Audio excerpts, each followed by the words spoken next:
ಕೋಲ್ಕತ್ತಾದ trainee ವೈದ್ಯೆ ಮೇಲಿನ ಅತ್ಯಾಚಾರ ಕೊಲೆ ಕೇಸ್ ಈಗಾಗಲೇ ರಾಷ್ಟ್ರಾದ್ಯಂತ ಕಿಡಿಹೊತ್ತಿಸಿದೆ. ಇದು ರಾಜಕೀಯ ಸ್ವರೂಪವನ್ನು ಕೂಡ ಪಡೆದುಕೊಂಡಿದ್ದು ದೀದಿ ವಿರುದ್ಧ ಬಿಜೆಪಿ ನಾಯಕರು ಆಕ್ರೋಶ ಹೊರಹಾಕಿದ್ದಾರೆ. ಮಮತಾ ಬ್ಯಾನರ್ಜಿ ಸರ್ಕಾರ ತಾಲಿಬಾನ್ ರೀತಿಯಲ್ಲಿ ಇದೆ ಅಂತ ಸಿಡಿಮಿಡಿಕೊಂಡಿದ್ದಾರೆ. ಈ ಮಧ್ಯೆ ಸಂತ್ರಸ್ತೆ ಪರ ವಕೀಲ ಸ್ಫೋಟಕ ಆರೋಪವೊಂದನ್ನು ಮಾಡಿದ್ದಾರೆ.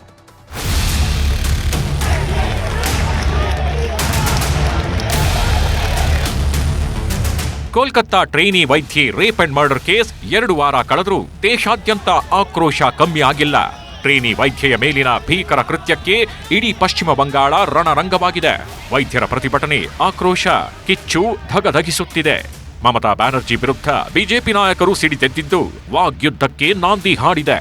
ಮಮತಾ ಬ್ಯಾನರ್ಜಿ ಸರ್ಕಾರ ತಾಲಿಬಾನ್ ರೀತಿ ಇದ್ದಂತೆ ಧ್ವನಿ ಎತ್ತಿದವರಿಗೆ ಧಮಕಿ ಹಾಕ್ತಿದ್ದಾರೆ ಅಂತ ಕಿಡಿಕಾರಿದ್ದಾರೆ. हम देख रहे हैं कि ममता बनर्जी की सरकार लगातार जो भी इस पर आवाज़ उठा रहा है, कोलकाता पुलिस उसे नोटिस दे रही है, धमकी दे रही है. ममता बनर्जी की तरफ से डॉक्टर्स का ट्रांसफ़र ऑर्डर आया, फिर वो ट्रांसफ़र ऑर्डर रुक गया. ಮಾಜಿ ಕ್ರಿಕೆಟಿಗ ಹರ್ಭಜನ್ ಸಿಂಗ್ ಘಟನೆ ಬಗ್ಗೆ ಕಳವಳ ವ್ಯಕ್ತಪಡಿಸಿ ರಾಜಭವನಕ್ಕೆ ಪತ್ರ ಬರೆದಿದ್ದಾರೆ. ಬಂಗಾಳ ರಾಜ್ಯಪಾಲರು ಅಲರ್ಟ್ ಆಗಿದ್ದು ಕೈಗೊಂಡ ಕ್ರಮದ ಬಗ್ಗೆ ತಿಳಿಸಲು ಬಂಗಾಳ ಸಮಾಜದ ಪ್ರತಿನಿಧಿಗಳ ತುರ್ತು ಸಭೆ ಕರೆದಿದ್ದಾರೆ. ಮಹಿಳೆಯರು ಗೂಂಡಾಗಳಿಗೆ ಹೆದರುವಂತಾಗಿದೆ, ರಾಜ್ಯದಲ್ಲಿ ಕಾನೂನು ಸುವ್ಯವಸ್ಥೆ ಹಾಳಾಗಿದೆ ಅಂತ ದೀದಿ ಸರ್ಕಾರಕ್ಕೆ ಚಾಟಿ ಬೀಸಿದ್ದಾರೆ. ಇನ್ನು ಸಂತ್ರಸ್ತೆ ಪರ ವಕೀಲರು ಮಮತಾ ಸರ್ಕಾರದ ವಿರುದ್ಧ ಗಂಭೀರ ಆರೋಪವೊಂದನ್ನ ಮಾಡಿದ್ದಾರೆ. ಸಂತ್ರಸ್ತರಿಗೆ ದರ ಕಾರ್ಡ್ ಫಿಕ್ಸ್ ಮಾಡಿದ್ದಾರೆ ಅಂತ ಕಿಡಿಕಾರಿದ್ದಾರೆ ವಕೀಲ Bikash Ranjan. You see, the role of the Chief Minister in the state of West Bengal is very condemnable role. Wherever there is a rape, she wants to immediately get into the contact of the victim family, pay them money and then say that everything is over. Unfortunately, she has fixed up rate card for the rape victims.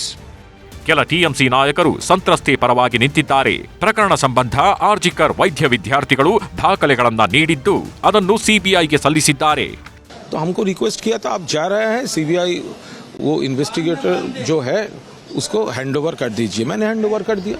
ಪ್ರಕರಣ ಸಂಬಂಧ ಪದ್ಮ ಪ್ರಶಸ್ತಿ ಪುರಸ್ಕೃತ 70ಕ್ಕೂ ಹೆಚ್ಚು ವೈದ್ಯರು ಪ್ರಧಾನಿ ಮೋದಿಗೆ ಪತ್ರ ಬರೆದಿದ್ದಾರೆ. ಆರೋಗ್ಯ ಸಿಬ್ಬಂದಿಯನ್ನ ಹಿಂಸಾಚಾರದಿಂದ ರಕ್ಷಿಸಲು ಸುಗ್ರೀವಾಜ್ಞೆ ಮೂಲಕ ಪ್ರತ್ಯೇಕ ಕಾನೂನು ಜಾರಿಗೆ ತರಬೇಕು. ವೈದ್ಯೆ ಮೇಲೆ ಅತ್ಯಾಚಾರವೆಸಗಿ ಕೊಂದವರಿಗೆ ಕಠಿಣ ಶಿಕ್ಷೆ ಆಗಬೇಕೆಂದು ಒತ್ತಾಯಿಸಿದ್ದಾರೆ. ಇನ್ನೊಂದು ಕಡೆ ಮಮತಾ ಬ್ಯಾನರ್ಜಿಗೆ ಬೆದರಿಕೆ ಹಾಕಲಾಗ್ತಾಗಿದ್ದು ಹಲವರನ್ನ ಪಶ್ಚಿಮ ಬಂಗಾಳ ಪೊಲೀಸರು ಬಂಧಿಸಿದ್ದಾರೆ. ರಾಜಕೀಯ ಏನೇ ಆಗಿರಲಿ ವೈದ್ಯೆಯ ಸಾವಿಗೆ ನ್ಯಾಯ ಸಿಗಬೇಕಿದೆ. Bureau report, news 18. ಕನ್ನಡಿಗರ ನೆಚ್ಚಿನ ನ್ಯೂಸ್ 18 ಕನ್ನಡ ಈಗ ವಾಟ್ಸ್ಆಪ್ನಲ್ಲೂ ಲಭ್ಯ. ಕರ್ನಾಟಕ, ದೇಶ, ವಿದೇಶಗಳ 360 ಡಿಗ್ರಿ ಸುದ್ದಿಯ ವಿವರಗಳನ್ನ ನಿಮ್ಮ ಕೈ ಬೆರಳುಗಳಲ್ಲೇ ಪಡಿಲಿಕ್ಕೆ ಈ QR ಕೋಡ್ ಅನ್ನ ಸ್ಕ್ಯಾನ್ ಮಾಡಿ ನಮ್ಮ ಚಾನಲ್ ಫಾಲೋ ಮಾಡಿ, ನೋಟಿಫಿಕೇಶನ್ ಆನ್ ಮಾಡಿ.